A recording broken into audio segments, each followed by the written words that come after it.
ഞാൻ രാജേഷ് മാധവ്, ട്രിവാൻഡ്രം ബൈക്കേഴ്സ് ക്ലബിന്റെ പ്രസിഡന്റാണ്. ഇന്ന് ഞങ്ങളുടെ ക്ലബിനെ സംബന്ധിച്ചൊരു പ്രധാനപ്പെട്ട മൈൽ സ്റ്റോൺ കടന്ന ദിവസമാണ്. അതിന് കാരണക്കാരനായ ഒരു വ്യക്തിയെ പരിചയപ്പെടുത്തുക എന്നുള്ളതാണ് ഇന്നത്തെ ഈ കൂടിക്കാഴ്ചയുടെ ഉദ്ദേശം. ഞാൻ നിങ്ങൾക്ക് എല്ലാവർക്കും വേണ്ടിയിട്ട് ഞങ്ങളുടെ ക്ലബിലെ മെമ്പർ രാകേഷ് ആറിനെ വെൽക്കം ചെയ്യുന്നു. ഹലോ രാകേഷ്. എനിക്ക് രാകേഷിനോട് പ്രധാനമായിട്ട് ആകെ ഒരു ചോദ്യമാണ് ഉണ്ടായിരുന്നത്. രാകേഷ് ലോങ് ഡിസ്റ്റൻസ് റൈഡറേ അല്ല. രാകേഷ് ഇന്ന് വരെ ഒരു പ്രവേയും ചെയ്തിട്ടില്ല. ഈ 2016 തൊട്ട് 2024 വരെയുള്ള കാലഘട്ടത്തിലാണ് ഈ 75,000 കിലോമീറ്റർ എന്നുള്ളൊരു മൈൽ സ്റ്റോൺ കംപ്ലീറ്റ് ചെയ്തത്. ഞാൻ രാകേഷിനെ കണ്ടിട്ടുള്ളത്, രാകേഷ് ഭയങ്കര കൺസിസ്റ്റന്റ് ആയിട്ടുള്ള റൈഡറാണ്. അതായത് ഡേ ടു ഡേ ബേസിസിൽ ഒരു ഒരു ഒരു നിശ്ചിത കിലോമീറ്റർ പ്ലസ് എലിവേഷൻ ഞാൻ എപ്പോഴും ശ്രദ്ധിച്ചിട്ടുണ്ട്. പ്ലസ് ഒരു മിനിമം എലിവേഷൻ ഇല്ലാതെ രാകേഷിന് ഒരു റൈഡും കാണാൻ കഴിയില്ല. അപ്പോൾ എൻ്റെ ഏക ചോദ്യം, വർക്ക് ലൈഫ്, ഫാമിലി ലൈഫ്, ഇത് രണ്ടും ബാലൻസ് ചെയ്തുകൊണ്ട് കൺസിസ്റ്റൻ്റ് ആയിട്ട് എങ്ങനെയാണ് ഒരാൾക്ക് എല്ലാ ദിവസവും, ഓൾമോസ്റ്റ് എല്ലാ ദിവസവും ഒരു റൈഡിങ് ഒരു പാറ്റേൺ ആയിട്ട് കൊണ്ടുപോകാൻ പറ്റുന്നത്? അതിനകത്ത് എടുത്തു പറയേണ്ടത്, രാകേഷ് എപ്പോഴും സോളോ റൈഡ് ചെയ്യുന്ന ഒരാളാണ്. അപ്പോൾ അത് ഒരു ചെറിയ കാര്യമല്ല. ഒരാൾ സ്വന്തമായിട്ട് സ്വയം സെൽഫ് മോട്ടിവേറ്റഡ് ആയിട്ട് റൈഡ് ചെയ്ത് ഒരു 75,000 കിലോമീറ്ററിൽ എത്തുക എന്ന് പറയുന്നത് ഒരു ചെറിയ കാര്യമായിട്ട് എനിക്ക് തോന്നുന്നില്ല.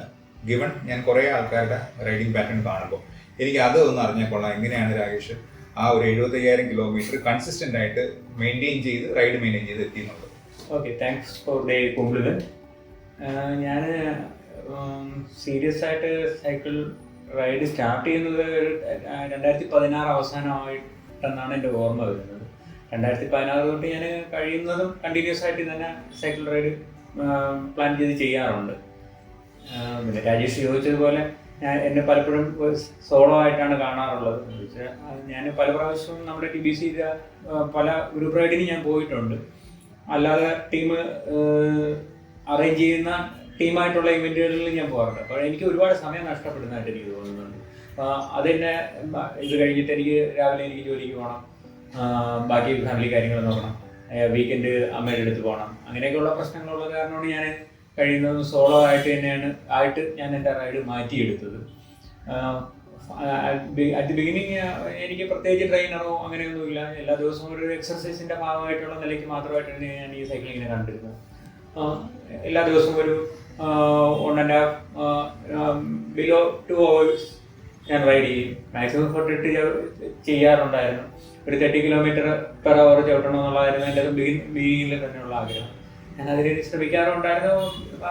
വളരെ പെട്ടെന്ന് തന്നെ എനിക്ക് ആ 30 എന്നുള്ളത് ഞാൻ അച്ചീവ് ചെയ്യുകയും ചെയ്തു. ഞാൻ അത് തന്നെ ഇങ്ങനെ കണ്ടിന്യൂ ആയിട്ട് പോയിക്കൊണ്ടിരുന്നു. അത് കഴിഞ്ഞ് ഈ TBC ആയിട്ട് പല വീക്കെൻഡ് ലോങ് റൈഡുകൾ ആ കാലത്ത് 17, 18 ആ കാലഘട്ടങ്ങളിൽ ഇവർ വീക്കെൻഡ് വലിയ വലിയ റൈഡുകൾ, ലോങ് റൈഡുകൾ പ്ലാൻ ചെയ്തിട്ടുണ്ടായിരുന്നു. 1 day ആണ്, പക്ഷെ എനിക്ക് വളരെ ഇൻട്രസ്റ്റിംഗ് ആയിട്ട് തോന്നിയിട്ടുണ്ട്. നെടുമങ്ങാട് അങ്ങനെയൊക്കെയുള്ള ഒരുപാട് ദൂരത്തോട്ടുള്ള പൊന്മുടി അങ്ങനെയൊക്കെയുള്ള റൈഡുകൾ പോകാറുണ്ടായിരുന്നു. അത് കഴിഞ്ഞ് കോവിഡ് വരുമ്പോഴേക്കാണ് പിന്നെ എല്ലാം സ്റ്റോപ്പായി. അപ്പോഴും ഞാൻ തന്നെ ഞാൻ റൈഡ് പ്ലാൻ ചെയ്ത് ഞാൻ ചെയ്യാറുണ്ടായിരുന്നു. ഇടയ്ക്ക് 2 ആക്സിഡൻറ്റ് വന്നിട്ടുണ്ട്. അപ്പോഴും മാത്രം ചെറിയൊരു ബ്രേക്ക് വന്നു. അല്ലാതെ കഴിയുന്ന ദിവസങ്ങളെല്ലാം തന്നെ ഞാൻ റൈഡ് പ്ലാൻ ചെയ്യും, പോവും. മഴയായിരുന്നാൽ പോലും ഞാൻ കഴിയുന്നതും ഒരുവിധം ബിഗിനിങ്ങിൽ മഴയില്ല എന്നുണ്ടെന്നുണ്ടെങ്കിൽ ഞാൻ പോകാറുണ്ടായിരുന്നു.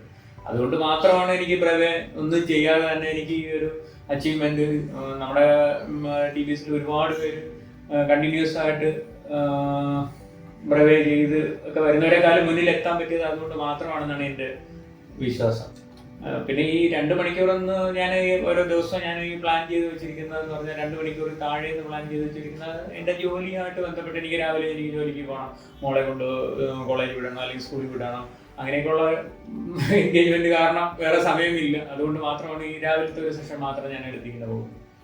ഇതൊക്കെ കഴിഞ്ഞ് എനിക്ക് ഇതിൽ കുറച്ചുകൂടെ ഇൻട്രസ്റ്റ് വന്നതിന് ശേഷം 2017-18 ആയപ്പോഴേക്കും എനിക്ക് ഈ 30 km/h എനിക്ക് അങ്ങനെ കണ്ടിന്യൂസ് ആയിട്ട് ചെയ്യാൻ പറ്റുമെന്ന് എനിക്കുള്ളൊരു കോൺഫിഡൻസ് വന്നപ്പോഴേക്കും ഞാൻ ഓരോരോ ഇവൻറ്റുകൾ TBC തന്നെ നമ്മുടെ ഗ്രൂപ്പിൽ പോസ്റ്റ് ചെയ്യുമ്പോഴേക്കും അതിനൊക്കെ പോകാൻ തുടങ്ങി. വില കൂട്ടി, പിന്നെ BBCH, പിന്നീട് കാലിക്കറ്റ് പെഡലേഴ്സ്, അങ്ങനെയുള്ള ഇവൻറ്റുകൾ വരുമ്പോഴേക്കും ഇവൻറ്റുകളിലേക്ക് കൂടെ പോയി ഒന്ന് മത്സരിക്കാനുള്ളതെന്ന് എനിക്ക് തോന്നിയിട്ടുണ്ട്. അങ്ങനെ കഴിയുന്നതും എൻ്റെ ജോലിയും കൂടെ നോക്കിയിട്ട് ഫ്രീ കിട്ടുന്ന സമയങ്ങളിലെല്ലാം ഞാൻ ഇവൻറ്റുകൾ ഒഴിവാക്കാറില്ല, പോകാറുണ്ടായിരുന്നു. ഈവൻറ്റുകൾ ചിലത് ഈ വില കൂട്ടിയൊക്കെ വരുമ്പോഴേക്കും ലോങ് ഡിസ്റ്റൻസ് ആയിരിക്കും. അങ്ങനെ എനിക്ക് ലോങ് ഡിസ്റ്റൻസ് ഒന്ന് പ്രാക്ടീസ് ചെയ്യണമെന്ന് തോന്നി. അങ്ങനെ ആയപ്പോഴേക്കും ഞാൻ വീക്കെൻഡുകളിലെല്ലാം ലോങ് ആയിട്ടുള്ള റൈഡുകൾ സോളോ ആയിട്ട് തന്നെ ചൂസ് ചെയ്യാൻ തുടങ്ങി.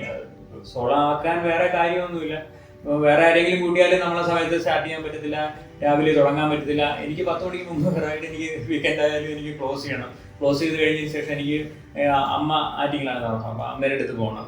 അപ്പോൾ അങ്ങനെയൊക്കെ ഉള്ളതുകൊണ്ട് ഞാൻ റൈഡ് ഏർലി മോർണിംഗ് തന്നെ പ്ലാൻ ചെയ്ത് ചെയ്യാറുണ്ട്. അപ്പോൾ അതിൻ്റെ പ്രിപ്പറേഷനായിട്ട് ഞാൻ ഫസ്റ്റിൽ ഞാൻ റൈഡ് ലോങ് റൈഡ് ഇങ്ങനെ പ്രാക്ടീസ് ചെയ്യുന്നതെന്ന് പറഞ്ഞാൽ പൊന്മുടിയായിരുന്നു. കണ്ടിന്യൂസ് ആയിട്ട് ഞാൻ പൊന്മുടി വളരെ വെളുപ്പിനെ തന്നെ എണീച്ച് ഒരു 6:45 ആകുമ്പോഴേക്ക് ഞാൻ കയറും.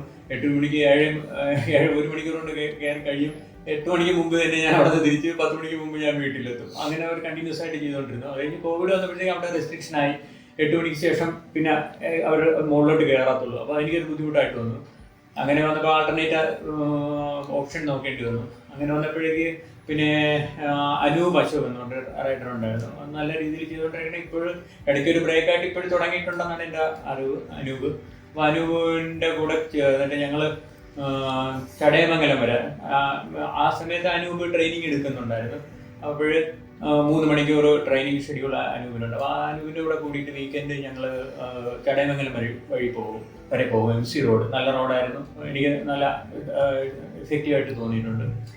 അങ്ങനെ അനൂപിൻ്റെ കൂടെ ചടയമംഗലം, പാപനാശം അങ്ങനെ ഒക്കെ പ്ലാൻ ചെയ്തിട്ടുണ്ട്. ഇടയ്ക്ക് വെച്ച് പിന്നെ അനൂപും ഒഴിവായി. അപ്പോൾ വീണ്ടും ഞാൻ വീണ്ടും കണ്ടിന്യൂസ് ആയിട്ട് വീക്കെൻഡ് ഞാൻ തന്നെ വീണ്ടും ചെയ്യാൻ തുടങ്ങി.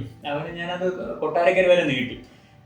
അപ്പോൾ എനിക്ക് പോയിട്ട് തിരിച്ചു വരുമ്പോൾ എനിക്കൊരു 48 കിലോമീറ്റർ എനിക്കൊരു വീക്കെൻഡ് കിട്ടും. അപ്പോൾ ഞാൻ ലോങ് റൈഡ് പ്രാക്ടീസ് ചെയ്യാൻ വേണ്ടിയിട്ട് ഞാൻ കണ്ടിന്യൂസ് ആയിട്ട് എല്ലാ വീക്കെൻഡുകളും ഞാൻ അങ്ങനെ കണ്ടിന്യൂസ് ആയിട്ട് 146 കിലോമീറ്റർ കൊട്ടാരക്കര വരെ പോയിട്ട് തിരിച്ചു വരാറുണ്ടായിരുന്നു. അതൊക്കെയാണ് എൻ്റെ ഈ ഒരു അച്ചീവ്മെൻറ്റിന് ഒരു കാരണമായിട്ട് തോന്നുന്നത്. വീക്കെൻഡ് മാത്രമേ എനിക്ക് സമയം കിട്ടാറുള്ളൂ. അത് തന്നെ ഞാൻ വളരെ വെളുപ്പിന് ഞാനൊരു 4:45 മണിക്ക് തന്നെ ഞാനിവിടെ നിന്ന് പുറപ്പെടും. എന്നാലും ഞാൻ 10 മണിക്ക് മുമ്പ് ഞാൻ തിരിച്ച് 5 മണിക്കൂർ കൊണ്ട് ഞാൻ പോയിട്ട് തിരിച്ചു വരും. അതാണ് എൻ്റെ പ്ലാന്. അങ്ങനെ തന്നെ ഞാൻ തീർത്തുകൊണ്ട് വരുന്നു. അത് കഴിഞ്ഞിട്ട് പിന്നീട് ഉള്ള ചില ഇവൻറ്റുകളിൽ ഞാൻ ഇത്രയും ചെയ്തിട്ട് എനിക്ക് കുറച്ച് വീക്കായിട്ട് എനിക്ക് തോന്നി. അത് കാരണം ഞാൻ ട്രെയിനിങ് വേണമെന്ന് എനിക്ക് തോന്നി. കൂടെയുള്ള പലരും ട്രെയിനിങ് എടുക്കുന്നവർ. അങ്ങനെ ഞാൻ റേസ് ഫിറ്റ് കോച്ചിങ്ങിൽ അങ്ങനെ മെമ്പറായി. ഇപ്പോഴും റേസ് ഫിറ്റ് കോച്ചിങ്ങിൻ്റെ ഷെഡ്യൂളും കൂടെ ഫോളോ ചെയ്തിട്ടാണ് ഞാനിപ്പോൾ പ്രാക്ടീസ് ചെയ്തുകൊണ്ടിരിക്കുന്നത്. മേജർ ഇവൻറ്റ്സുകൾ പലതും പങ്കെടുക്കുന്നുണ്ട്. പലതിലും നല്ല പൊസിഷൻ വരാൻ പറ്റുന്നുണ്ട്. ഇടയ്ക്ക് ദുബായിലൊരു ഇവൻറ്റ് ഉണ്ടായിരുന്നു, അതിനും പോകാൻ പറ്റി, ഭാഗ്യമായിരുന്നു. അതെന്തായാലും ഒരു ഇൻ്റർനാഷണൽ ഇവൻറ്റിന് പങ്കെടുക്കാൻ പറ്റിയതും. മാസ്റ്റേഴ്സിലാണ്, നമ്മുടെ ഏജ് ഗ്രൂപ്പിൽ ആയിരുന്നു. അതിൽ ഞാനൊരു 48th വന്നു. അതൊരു നല്ലൊരു എക്സ്പീരിയൻസ് ആയിരുന്നു. എന്തായാലും ഞാൻ തന്നെ അറിഞ്ഞില്ല, TBC-കാരാണ് എന്നെ അറിയിച്ചത് ഞാൻ 75 ക്രോസ് ചെയ്തത്.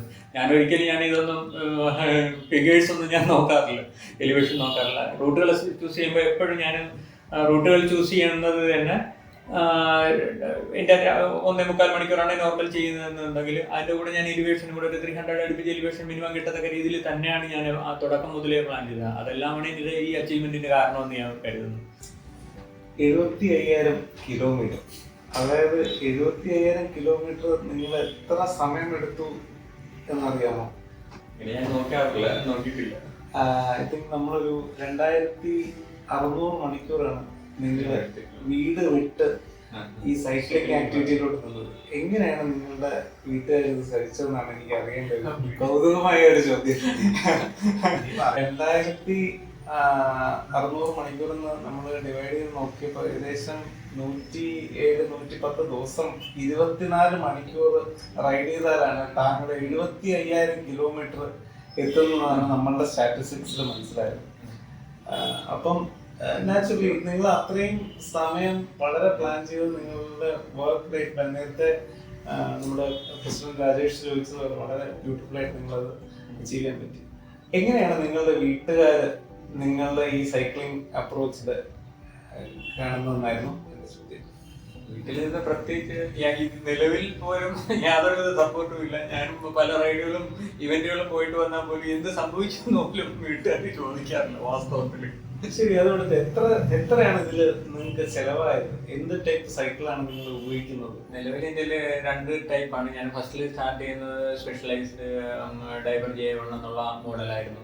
അത് ഇനിഷ്യലായിട്ട് എനിക്കൊരു 58 മറ്റോ ആയി എല്ലാം കൂടെ അസംബിൾ ചെയ്ത് വരുന്നതിനായിട്ട്. ഓക്കെ. ആ ബൈക്ക് നിലവിൽ എൻ്റെ കയ്യിലുണ്ട്. എനിക്ക് ഇപ്പോഴും വളരെ കംഫർട്ടായിട്ടുള്ള ഒരു ബൈക്ക് തന്നെയാണ്. ഞാൻ നോർമൽ ട്രെയിനിങ്ങിനെല്ലാം അത് തന്നെയാണ്, വീക്കിലുള്ള ട്രെയിനിങ്ങിനെല്ലാം ഞാൻ അത് തന്നെയാണ് ഇപ്പോഴും ഉപയോഗിക്കുന്നത്. നല്ല ബൈക്കാണ്. ഡൈവർ A1 ആയിരുന്നു. ഗ്രാവൽ ബൈക്കാണ്. എന്നിരുന്നാലും എൻ്റെ ഫസ്റ്റ് ബൈക്കാണ് അത്. ഞാനിപ്പോഴും നിലനിർത്തി പോകുന്നു.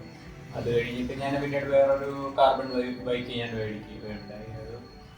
കൊൾനാഗോ V2R. കൊള്ളാങ്കോ. അത് ഇറ്റാലിയൻ മെയ്ഡാണ്. അത് അറൗണ്ട് 3.45 lakhs വന്നു. വീക്കെൻഡിൽ ലോങ് റൈഡുകളും റേസസും ഞാൻ ഇപ്പം അതിലാണ് പോകുന്നത്. വേറെ പുതിയ ബൈക്കിലോട്ട് മാറണമെന്ന് താല്പര്യമുണ്ട്. നിങ്ങൾക്ക് ഈ റൈഡിങ് 75,000 കിലോമീറ്ററിൽ ഓർക്കാൻ പറ്റുന്ന ചില നിമിഷങ്ങളോ അല്ലെങ്കിൽ ചില സുഹൃത്തുക്കളോ ആരൊക്കെയാണ്? എനിക്ക് ഏറ്റവും ഇമ്പോർട്ടൻ്റ് ആയിട്ടുള്ള ഒരു വളരെ ഹൃദയസ്പർശിയായ ഒരു മൂമെന്റ് എന്ന് പറഞ്ഞാൽ ഒരു വിയോഗം തന്നെയാണ്. അത് ഹിരണിന്റെ വിയോഗമാണ്. ഹിരൺ വിട്ടിട്ട് നമ്മുടെ വിട്ട് പിരിഞ്ഞിട്ട് ഏകദേശം 1 വർഷമാകുന്നു. ഹിരണിനോട് പല പ്രാവശ്യവും ഞങ്ങൾ റൈഡ് ചെയ്തിട്ടുണ്ട്. ഹിരണ് ഞാൻ തുടങ്ങി വളരെ താമസിച്ചാണ് ഹിരണൊക്കെ തുടങ്ങുന്നതെങ്കിലും ഹിരൺ പെട്ടെന്ന് വളരെയധികം ഡെഡിക്കേറ്റഡ് ആയിരുന്നു. വളരെ പെട്ടെന്ന് തന്നെ പിക്ക് ചെയ്ത് വരുന്ന ഒരാളായിരുന്നു. എന്ത് സംഭവിച്ചതെന്ന് അറിയത്തില്ല. പല പ്രാവശ്യം ഞങ്ങൾ ഒരുമിച്ച് റൈഡിങ് ചെയ്യും, ലോങ് റൈഡുകൾ പലതും പ്ലാൻ ചെയ്തിട്ടുമുണ്ട്. അതൊരു വലിയ നഷ്ടമായിട്ട് എനിക്ക് എപ്പോഴും തോന്നുന്നു. നിങ്ങൾക്ക് രാകേഷിന് ഇനി വരുന്ന ഈ തലമുറയിലുള്ള ആൾക്കാർ സൈക്ലിങ്ങിലോട്ട് വരാനായിട്ട് അവരെ ഏത് റൂട്ടാണ് ഇവര് സ്വീകരിക്കേണ്ടതെന്ന് നിങ്ങൾക്ക് അവർക്ക് എന്തെങ്കിലും ഒരു അഡ്വൈസ് കൊടുക്കാനായിട്ട്, അല്ലെങ്കിൽ നമ്മൾ ഈ ഒരു തിരക്ക് പിടിച്ച നാട് അല്ലെങ്കിൽ ഈ ഒരു ടഫായിട്ടുള്ള ഒരു ടെറൈനിലാണ് ട്രിവാൻഡ്രം നിൽക്കുന്നത്, നിങ്ങളുടെ സൈഡിൽ നിന്ന് എന്തെങ്കിലും ഒരു സൈക്ലിംഗ് എന്നുള്ള ഒരു ഇതില് പുതുതായിട്ട് സൈക്ലിംഗ് ചെയ്യാൻ ആഗ്രഹമുള്ളവർക്ക് എന്തെങ്കിലും ഒരു അഡ്വൈസ് നമുക്ക് കൊടുക്കാനായിട്ട്? സൈക്ലിംഗ് ഒരു നല്ലൊരു എക്സസൈസ് ആണ്. രാവിലെ തന്നെ നമുക്കത് ചെയ്ത് തീർക്കാൻ പറ്റും. രാവിലെ ആകുമ്പോഴേ റോഡ് ട്രാഫിക് കുറവായിരിക്കും. നമുക്ക് 1 മണിക്കൂർ 2 മണിക്കൂർ സ്പെൻഡ് ചെയ്യാൻ പറ്റുമെങ്കിൽ നല്ല എഫക്റ്റീവ് ആയിട്ടുള്ള ഒരു എക്സസൈസ് ആയിട്ട് തന്നെയായിട്ടാണ് ഞാനും അങ്ങനെ തന്നെയാണ് കണക്കാക്കി ഇത് ചെയ്തു തുടങ്ങിയത്. എക്സസൈസ് ആയിട്ട് തന്നെയായിട്ടാണ് ഇത് ചെയ്തു തുടങ്ങിയത്. ഇപ്പോഴും അങ്ങനെ തന്നെയാണ് കരുതുന്നത്. പുതിയ തലമുറയ്ക്ക് അത് ഒരു ദിവസം നമ്മൾ ഒരു കൺസിസ്റ്റന്റ് ആയിട്ട് റൈഡ് ചെയ്യണമെന്നുണ്ടെങ്കിൽ ഓരോ ദിവസവും നമ്മൾ ഇത് ചെയ്ത് കഴിയുമ്പോൾ ആ ദിവസത്തേക്കുള്ള ഫുൾ എനർജി ആ ദിവസം നമുക്ക് വളരെ എഫക്റ്റീവായിട്ട് യൂട്ടിലൈസ് ചെയ്യാൻ പറ്റും. ഈ സൈക്ലിംഗ് ചെയ്ത് ആ ഒരു ഇതിലോട്ട് വരികയാണെന്നുണ്ടെങ്കിൽ. താങ്കൾ ഇനി എത്ര കയറ്റമാണ് കയറിയെന്നും കൂടെ അറിയട്ടെ. ഈ 75,000 കിലോമീറ്റർ ഏകദേശം 5 ലക്ഷം മീറ്റർ എലിവേഷനാണ് താങ്കൾ കയറി കഴിഞ്ഞിരിക്കുന്നത്.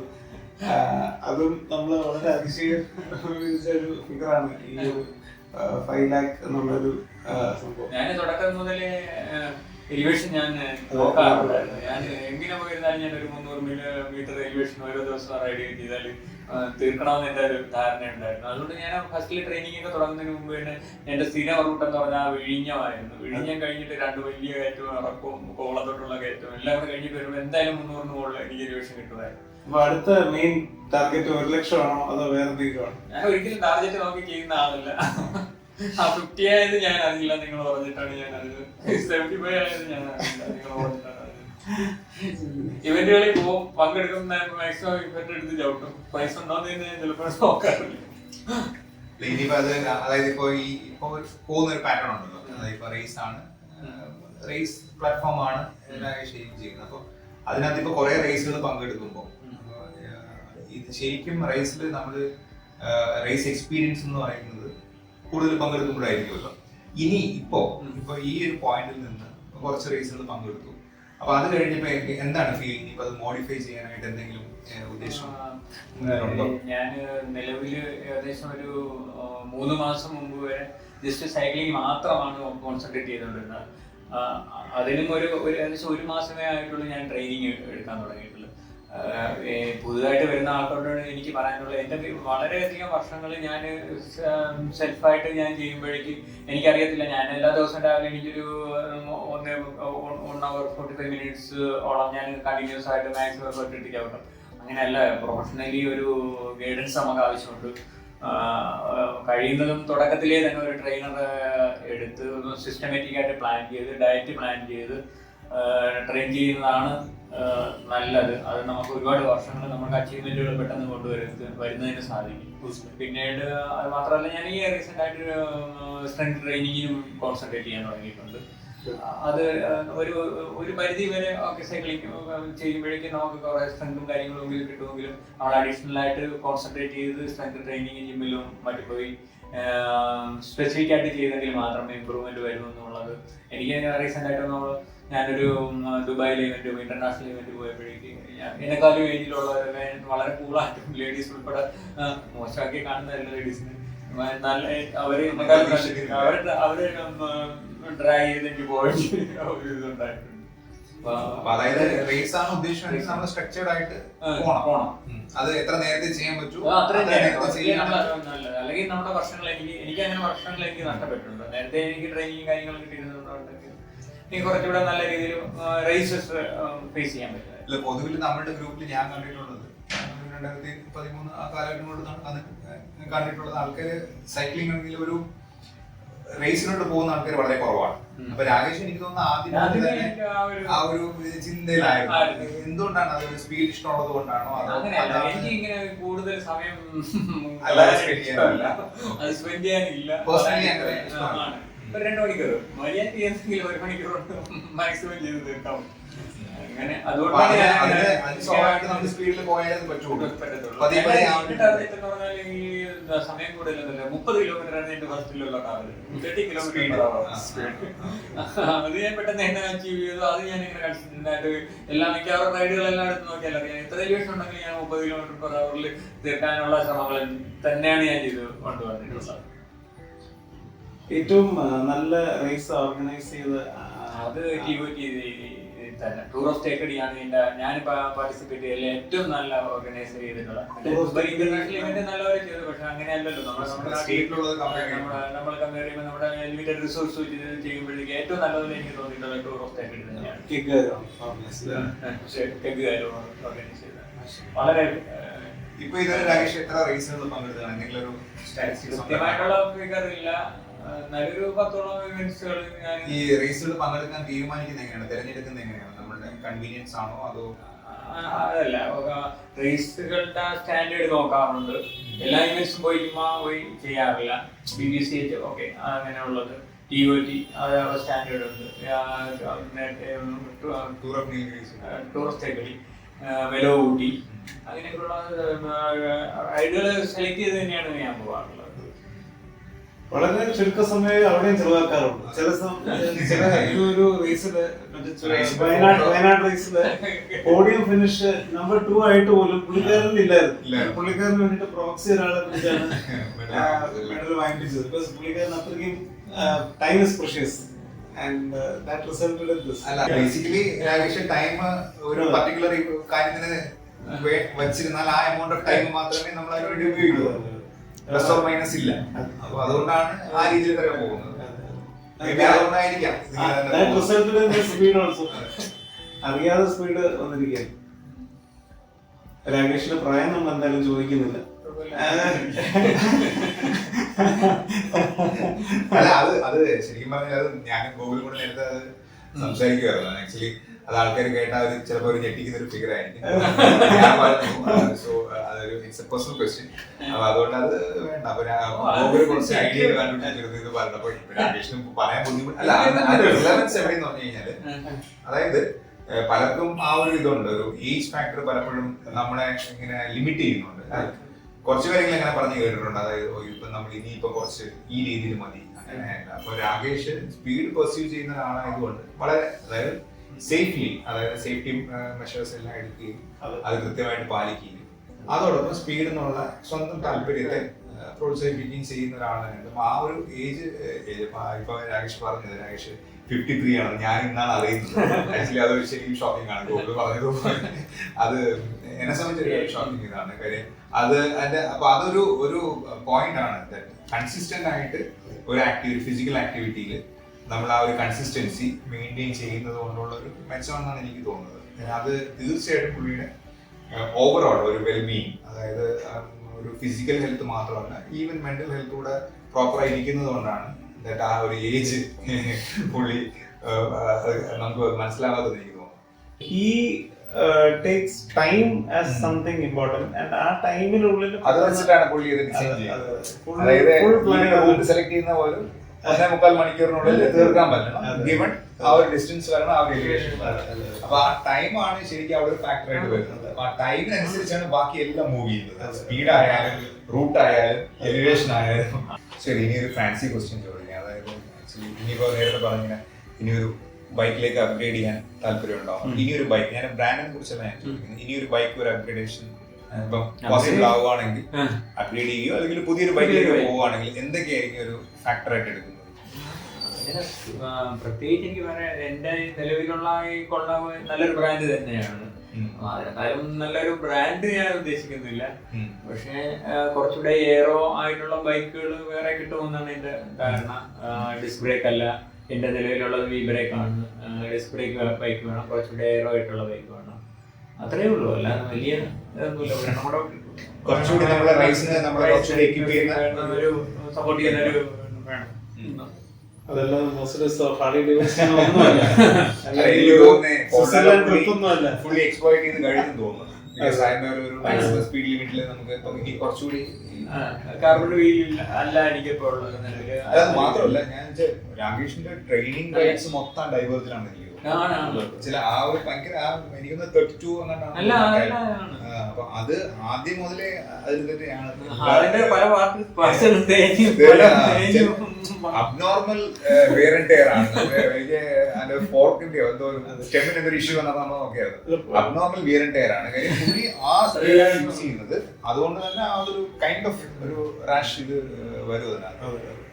മാത്രമല്ല കിലോമീറ്റേഴ്സ് റൺ ചെയ്തോണ്ടിരിക്കുകയാണ്. ഫിസിക്ക് നമുക്ക് നോക്കുമ്പോൾ തന്നെ അറിയാം.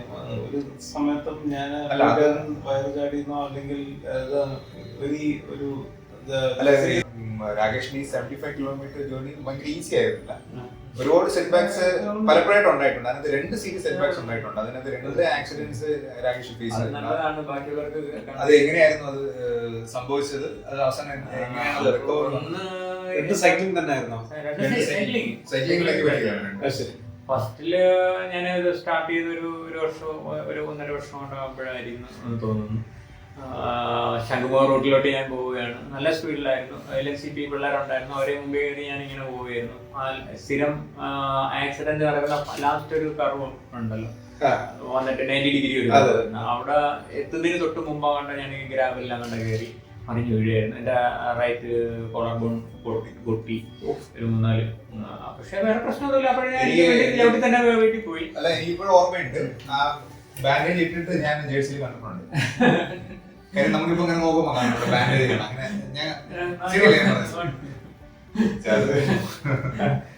അങ്ങനെ ഞാൻ കുറച്ച് റിക്കവറി ഒന്നും ഫുള്ളായില്ല. ഇറങ്ങിയുള്ളതാണ്. എന്തായാലും ആ പാട്ട് നമ്മൾ സെൻസർ ചെയ്യുന്നില്ല. അല്ല, റൈഡ് ചെയ്യുമ്പോൾ നമ്മൾ വളരെ ശ്രദ്ധിക്കണം. പുതിയതായിട്ട് റൈഡ് ചെയ്യുന്ന പുതിയ ന്യൂ കമേഴ്സിനെ ശ്രദ്ധിക്കേണ്ട കാര്യങ്ങളാണ്. നമ്മൾ എത്ര ശ്രദ്ധിച്ചാലും വേറെ കുറെ ഫാക്ടേഴ്സ് ഉണ്ട് നമ്മൾ അതിലേക്ക്. എന്തെങ്കിലും ആക്സിഡന്റ് ആയി കഴിഞ്ഞാൽ നമ്മൾ ഒരുപാട് ഒരല്പം ഒന്ന് സ്പീഡ് കുറച്ചൊന്ന് ക്ഷമിച്ചാലും നമ്മളെ ഒരുപാട് സമയം നമുക്ക് ലാഭിക്കാം.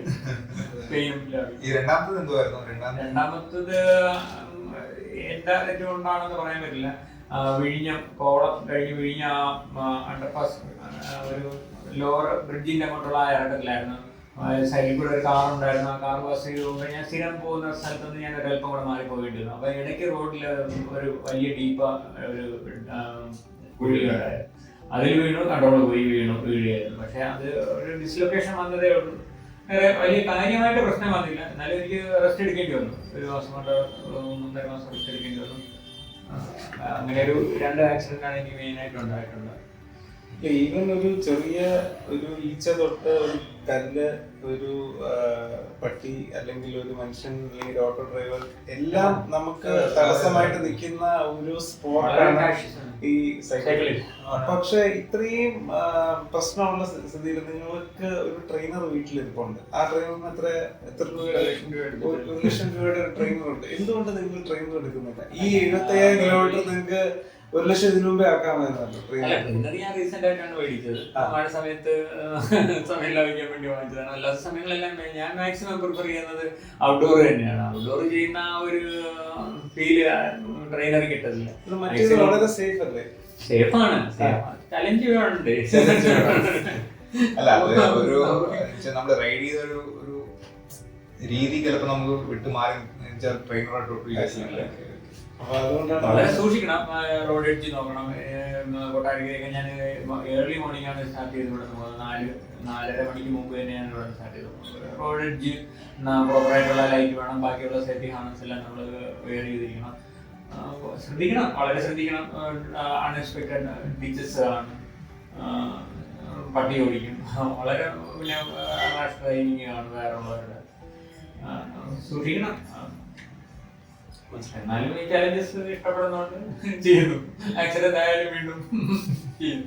ലാസ്റ്റ് ആയിട്ട് രാകേഷിനോട് ഒരു കാര്യം ചോദിക്കാനുള്ളത്, TBC ആസ് എ ക്ലബ് ഈ ജേർണിയിൽ എവിടേക്കാണ് രാകേഷ് പ്ലേസ് ചെയ്യുന്നത്?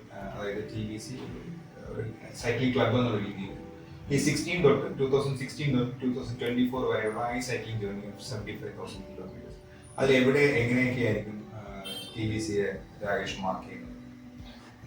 TBCയിലെ ഒരു മെമ്പർ ആയിരുന്നില്ലെന്നുണ്ടെങ്കിൽ ഞാൻ ഒരിക്കലും ഞാൻ 2014 തുടങ്ങി വെച്ച സൈക്ലിംഗ് മുന്നോട്ട് പോകുമായിരുന്നു എന്ന് എനിക്ക് തോന്നുന്നില്ല. ബിക്കോസ് എനിക്ക് ഈ സൈക്ലിങ്ങിനെ പറ്റിയും ഒന്നും അറിഞ്ഞുകൂടാ. അതിരുന്നൊരു സമയത്താണ് ഞാൻ ഈ സൈക്കിൾ എടുക്കുന്നത്. ഞാൻ സൈക്കിൾ എടുക്കുന്നത് തന്നെ സൈക്ലിങ്ങിനോടുള്ള വലിയ താല്പര്യം കൊണ്ടൊന്നുമല്ല. പെട്രോളിന് വില കണ്ടിന്യൂസ് ആയിട്ട് കൂടിക്കൊണ്ടിരുന്ന ഒരു സമയത്ത് അതിന്റെ ഒരു ബദലായിട്ട് ഞാൻ തുടങ്ങിയ ഒരു സംരംഭമാണ്. ഒരു എക്സർസൈസ് ഓഫീസിൽ പോവാം, പക്ഷെ ഇതുവരെ ഓഫീസിൽ സൈക്കിളിൽ പോയിട്ടില്ല. അത് വേറെ കാര്യം. അങ്ങനെയാണ് ഞാൻ ഈ തുടങ്ങുന്നത്. തുടക്കത്തിൽ തന്നെ ഞാൻ TBC എന്നുള്ളൊരു ഗ്രൂപ്പിനെ പറ്റി എനിക്ക് അറിയാമായിരുന്നു. ഞാൻ അങ്ങനെ അതിലങ്ങ് മെമ്പറായി. എനിക്കറിയത്തില്ല എങ്ങനെ ഗിയറുമാരണം, എങ്ങനെ അത് ചവിട്ടണം, സീറ്റിന്റെ സൈഡിൽ ബൈക്ക് ഫിറ്റ് ഒന്നും അറിയത്തില്ല, ഒരു കാര്യങ്ങളും അറിയത്തില്ല. അപ്പൊ ഫസ്റ്റിൽ അന്ന് 2016-17 വളരെ എഫിഷ്യന്റ് ആയിട്ട് ഗ്രൂപ്പ് റൈഡ് മറ്റ് സിസ്റ്റമാറ്റിക് ആയിട്ട് ചെയ്യുന്ന TBC ടീം മെമ്പേഴ്സ് ഉണ്ടായിരുന്നു. അപ്പൊ അവരുടെ കൂടെ ജോയിൻ ചെയ്ത് അവരുടെ കൃത്യമായ ഗൈഡൻസ് കൊണ്ട് മാത്രമാണ് എനിക്ക് നേരെ ഈ സൈക്ലിങ്ങിലോട്ട് എനിക്ക് തുടങ്ങാൻ തന്നെ പറ്റിയത്. അത് തന്നെയാണ് എൻ്റെ സ്റ്റാർട്ടിങ് പോയിന്റ്, അത് തന്നെയാണ് എൻ്റെ ബിഗിനിങ് യഥാർത്ഥത്തിൽ. പിന്നെ അത് കഴിഞ്ഞിട്ട് ഈ ഇവന്റ്സ് വരുമ്പോഴേക്കും പിന്നെ വീക്കെൻഡ് റൈഡുകൾ പലതും പ്ലാൻ ചെയ്ത് ചെയ്യുന്നു. അപ്പോൾ ഗിയർ ഷിഫ്റ്റിങ്ങിലുള്ള പ്രോബ്ലങ്ങൾ, സാഡിലിന്റെ പൊസിഷൻ, അതൊക്കെ എന്തെങ്കിലും വരുമ്പോഴത്തേക്കും ചെറിയ കാര്യങ്ങൾ അപ്പോഴത്തെ എക്സ്പീരിയൻസ് ഉള്ള ആൾക്കാർ കറക്റ്റ് ചെയ്യാറുണ്ടായിരുന്നു. അതൊക്കെ തന്നെയാണ്, അതുകൊണ്ട് തന്നെയാണ് ഞാൻ ഇതിൽ പിടിക്കുന്നത്. പതുക്കെ ക്ലിപ്പ് ഓൺ പെഡൽ മറ്റേ ക്ലീറ്റ്സിലോട്ട് മാറി. അത് ഒരിക്കലും ഞാൻ ഇൻഡിവിജ്വലായിട്ട് ചെയ്തിരുന്നുണ്ടെങ്കിൽ ഇങ്ങനെ ഒന്നും ആവത്തില്ലായിരുന്നു. ചിലപ്പോൾ ഞാൻ തുടങ്ങിയ ഒരാഴ്ച കഴിയുമ്പോൾ ഈ സൈക്കിൾ മടക്കി വെച്ച് വീട്ടിലേക്ക് തന്നെയായിരുന്നു. തീർത്തും അങ്ങനെ തന്നെയാണ്. പിന്നീട് നമുക്ക് ഇവിടെ ഒരു വാട്സപ്പ് ഗ്രൂപ്പ് ഉള്ളത് കൊണ്ട് ഇതിനകത്ത് ഇന്നുണ്ട് ഫുൾ ടൈം നമ്മൾ സൈക്ലിംഗായിട്ട് റിലേറ്റ് ചെയ്തിട്ടുള്ള കാര്യങ്ങളും നമുക്ക് എന്തെങ്കിലും പാർട്സുകളും ടെക്നിക്കൽ ഇഷ്യൂസും റൈഡ് പ്ലാനുകളും ഒക്കെ അപ്ഡേറ്റ് ചെയ്യുന്നത്, അതൊക്കെ കണ്ടിന്യൂസ് ആയിട്ട് കിട്ടിക്കൊണ്ടിരുന്നത്. അതെല്ലാം വളരെ അഡ്വാൻറ്റേജ് ആണ്. ഇവന്റുകളെ പറ്റിയുള്ള അവയർനെസ്, അതൊക്കെ തന്നെയാണ് എന്നെ ഇതുവരെ എത്തിച്ചത്. TBCയിൽ ഞാനൊരു മെമ്പർ ആയിരുന്നില്ലെങ്കിൽ ഞാൻ ഒരു പക്ഷേ നേരത്തെ സൈക്ലിംഗ് മടക്കിയാണ്. രാകേഷ്, നിങ്ങളുടെ ഒരു വർക്കിംഗ് ഡേയിലാണ് നമ്മളത് വെച്ചത്. അപ്പം നമ്മൾ എല്ലാവരും വർക്കിംഗ് ഡേയിൽ നിന്ന് ഒരു ടൈം ഗ്യാപ്പ് എടുത്തു. പ്രത്യേകിച്ച് Rakesh, you are representing government agency also. ആ ഒരു ടൈം എടുത്തിട്ട് TBCയിലുള്ള എല്ലാ അംഗങ്ങൾക്കും നിങ്ങൾ ഈ പറഞ്ഞ ഒരു ഇത്രയും കാര്യങ്ങൾ വളരെ ഉപകാരം ആണ്. ആൻഡ് നന്ദി, ഒരുപാട് നന്ദി. ഇനിയും നിങ്ങൾക്ക് വേണ്ടിയിട്ടുള്ള എല്ലാ ഹെൽത്തും എല്ലാ രീതിയിലുള്ള സപ്പോർട്ടും നിങ്ങൾക്ക് ഉണ്ടാവട്ടെ. നമ്മുടെ സൈഡിൽ നിന്നും തരുന്നതായിരിക്കും. Thank you. Thank you.